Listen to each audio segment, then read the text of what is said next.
தமிழகத்திலிருந்து மக்களவைத் தேர்தலில் அதிக முறை வென்று எம்பி ஆனவர்கள் யார் என்று உங்களுக்கு தெரியுமா? காங்கிரஸ் முதல் திமுக வரை உள்ள விவரங்களில் தமிழகத்தில் மக்களவைக்கு அதிக முறை தேர்ந்தெடுக்கப்பட்டவர் ப. சிதம்பரம் ஆவார். இவர் சிவகங்கை தொகுதியிலிருந்து 1984, 1989, 1991, 1996, 1998, 2004, 2009 ஆகிய ஆண்டுகளில் காங்கிரஸ் மற்றும் தமிழ் மாநில காங்கிரஸ் சார்பாக போட்டியிட்டு வென்றவர்.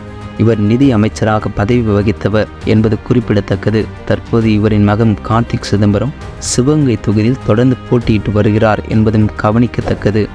எம். அருணாச்சலம் அதேபோல் தமிழகத்தில் ஒரே தொகுதியில் அதிக முறை தேர்ந்தெடுக்கப்பட்டவர் எனும் பெருமையை பெற்றவர். எம். அருணாச்சலம் குறிப்பாக தென்காசி தனி தொகுதியிலிருந்து 1977, 1980, 1984, 1989, 1991 மற்றும் 1996 ஆண்டுகளில் காங்கிரஸ் மற்றும் தமிழ் மாநில காங்கிரஸ் சார்பாக மக்களவைக்கு தேர்ந்தெடுக்கப்பட்டவர் எனும் சிறப்பை பெற்றார்.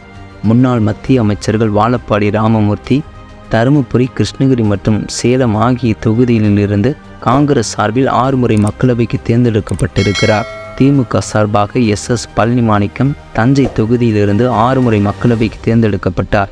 முன்னாள் மத்திய அமைச்சர்கள் முரசொலி மாறன், டி.ஆர். பாலு ஆகியோர் திமுக சார்பிலும், எம். ரங்கராஜன் குமாரமங்கலம் காங்கிரஸ் மற்றும் பாஜக சார்பிலும், ஆர். பிரபு காங்கிரஸ் சார்பிலும் தலா 5 முறை மக்களவைக்கு தேர்வு செய்யப்பட்டதும் குறிப்பிடத்தக்கது.